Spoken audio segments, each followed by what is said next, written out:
Unfiltered.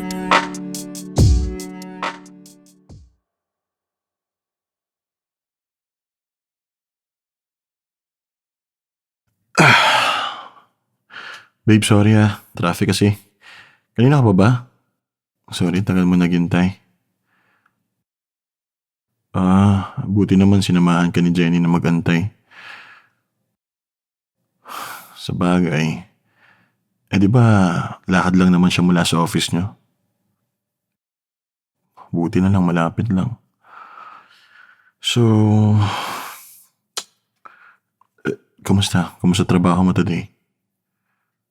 Pagod ba? Babe, wala naman pasok bukas. Gusto mo, mag-relax lang tayo tonight?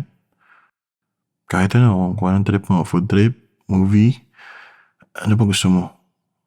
Lahat, gawin natin mamaya. Wala rin naman akong gagawin Okay na. Tapos na lahat ng deadlines ko. Ako pa ba? Siyempre, hinanda ko na lahat ng kailangan kanina. Para naman hindi mo ako kilala. Nabili ko na rin yung mga paborito mong sahog. Hindi mo nang tatandaan, tagal na nung huli nating hotpot Di ba? Oo. 2 kilong beef slices yon. Manawa ka.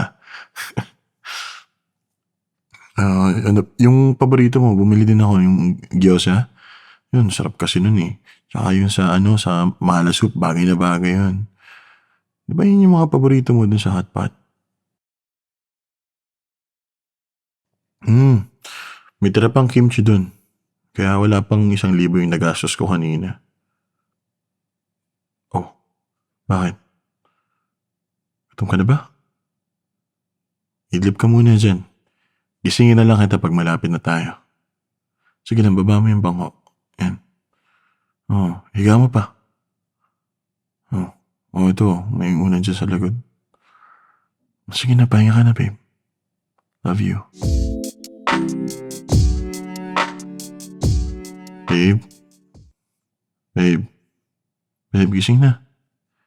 Baby. Dito na tayo.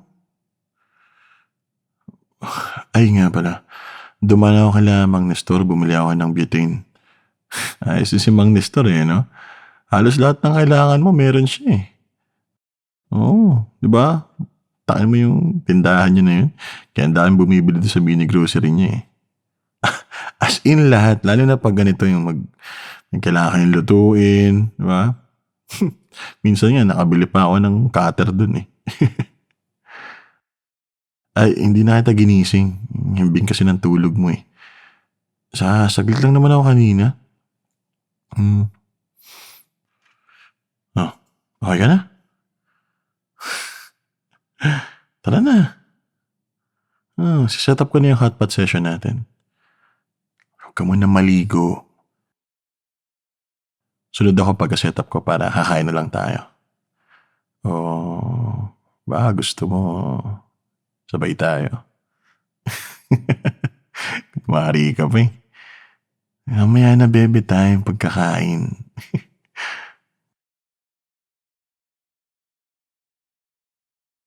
Sige na babe, ako nang bahala dito. Mag-freshen up ka na doon.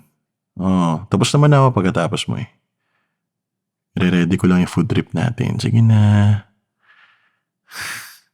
Kulit mo talaga. Na ako nang bahala dito. Ito naman.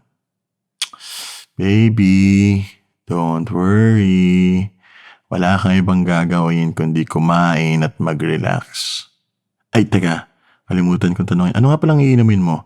Magbe-beer ka ba?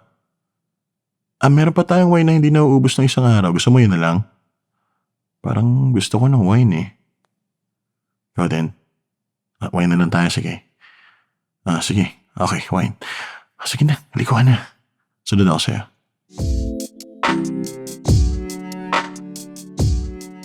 Babe, ready na yung food.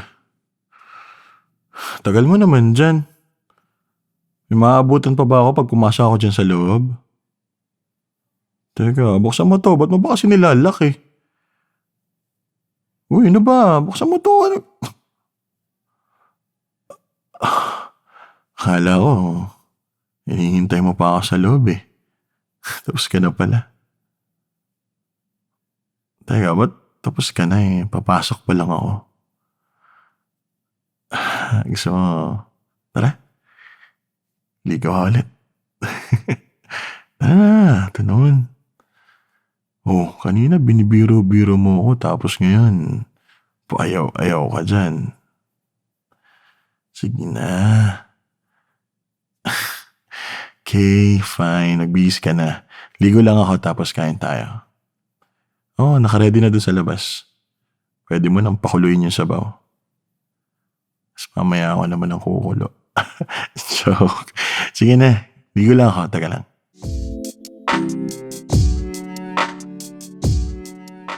Ay, sarap maligo. Mas masarap sanang maligo kung kasama kita dun sa loob, eh. Basta. Oh, binuksan mo na yung apoy? Oh, ayan. Eh, huwag mo munang buksan yung isang pack ng beef. Oh, mamaya hindi natin maubos, eh. Ilagay mo muna sa ref. Nice. Okay. Kain na.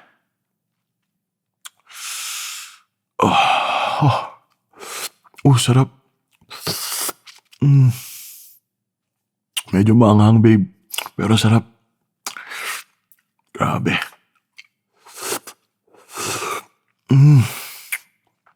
Grabe, bagay na bagay tonight, no?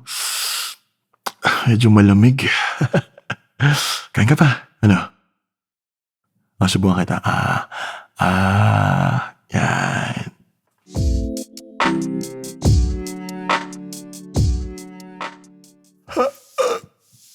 Ay, busog. Sarap talaga ng Diyos at saka ng mala. Grabe. Babe, try natin yung parang sinigang na powder yung pang hotpot. Mukhang masarap din yun, eh. Oh? Natikman mo na yun? Ano, masarap? Nice. Sige, next time yun naman para ibang flavor naman. Okay. Ano, nabusog ka ba? Sarap, eh. Parang ikaw. Di ba totoo naman? Masarap ka naman, ah. Hindi, sige, may iba ako. Na-realize ko lang, ang tagal na rin natin, oh. 8 years na rin tayo. Tanungin kita. Ito, wala. Ngayon lang pumasok sa isip ko. Kumusta naman?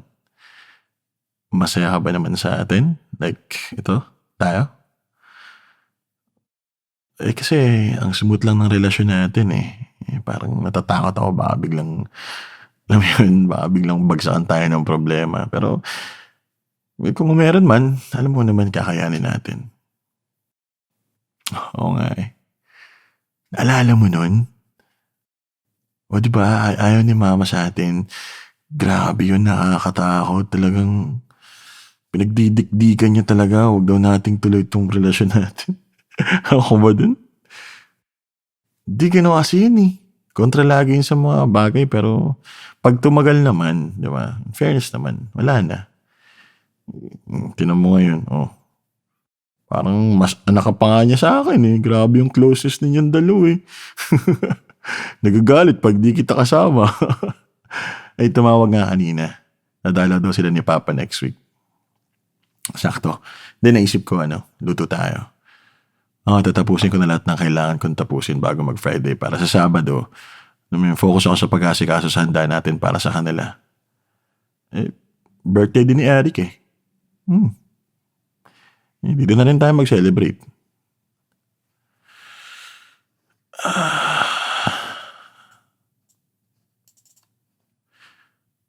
Teka. Doon lang kaya tayo sa kwarto. Ako nang bahala dyan sa mga hugasin bukas ng maga na yan. Gusto ko nang mahiga, eh. Manood na lang tayo kung anong pampatulog.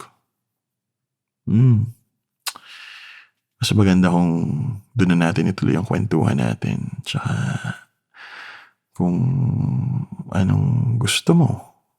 Ano? Tara.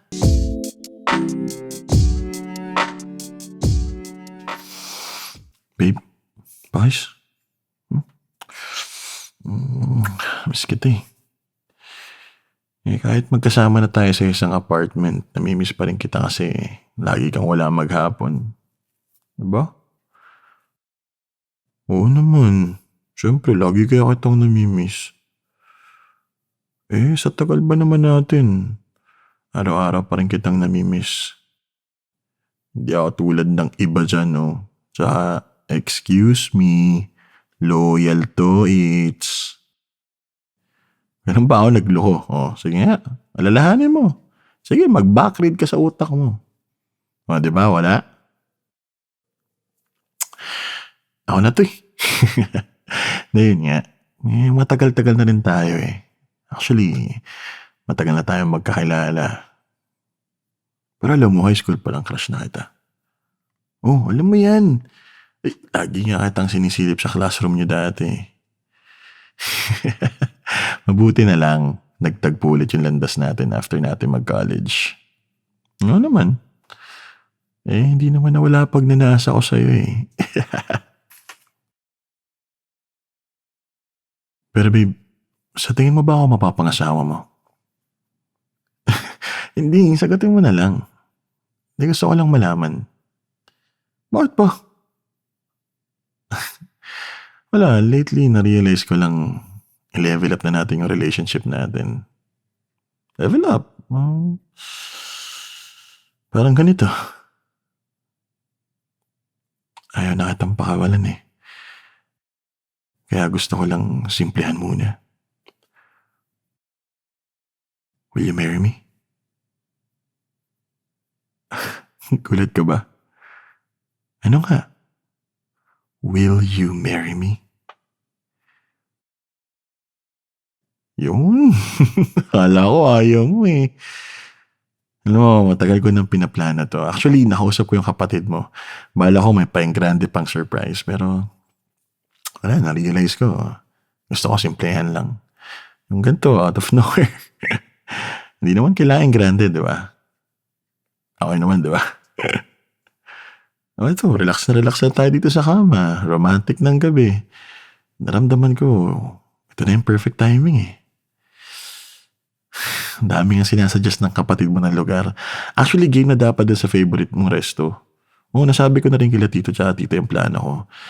Kinakabahan nga ako, baka madula si tita eh. Daldal pa naman ni mama, di ba? I mean, mama mo. Practice lang. Pero, babe, salamat kasi umuo ka. Pangako, cliche man, pero mamahalin kita habang buhay. Sweet naman talaga ako eh. Hindi lang halata kasi nga, laki kong tao. Ano? Ganda ba na sing-sing? Ayos ba? Kailan mo gusto magpakasal? Excited na ako. Plano na tayo. Ako naman. Ikaw ang bahala. Ano bang gusto mo sa kasal? Sabi mo dati, di ba? Simple lang pero baka nagbago na. Parehas tayo. Gusto ko din ganun. Simbahan, tapos reception, outing, dagat. Ayoko rin ng maraming tao eh. Gusto ko family lang natin sa closest friends, ganun. Sakto lang yun. What if din tayo sa resort na kaibigan ko sa Batangas? Makaka-discount ako dun.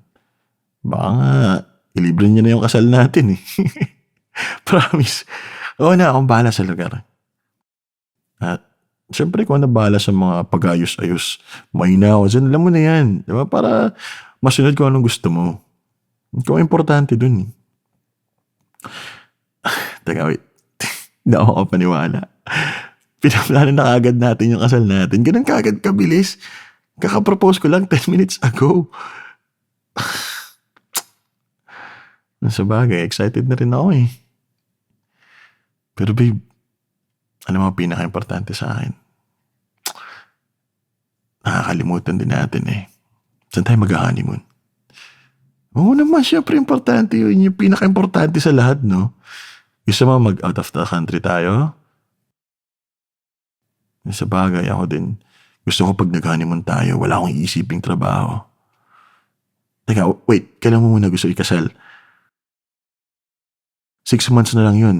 Kung gusto mo talaga September, dapat talaga ngayon pala nagpaplano na tayo. What if magpatulong tayo kay Lisel? For sure tutulungan tayo sa planning. Best friend mo yun naman yun, di ba? Sigurado ako mas excited pa sa atin yun. Sige, tama. Bukas na bukas. Tawagan mo na. Kung pwede nga siya sa linggo, papuntay mo na dito eh. Mag-initial meeting na tayo pagkatapos natin magsimba. Sige, babe. Teka. Yung honeymoon, sa labas ba ng bansa o dito lang sa Pinas? Sige, dito na lang. Gusto ko sa Palawan, babe. Di pa ako nakapunta dun eh. Pag may nakita ko magandang resort na sa internet, sige. Dapat ngayon palang pinaplano na din yun kasi magbubuk pa tayo ng tickets. Baka makahanap tayo ngayon ng murang flights, di ba? Ayaw mo pa. Tama, ayaw ko din kumastos ng malaki sa kasal natin.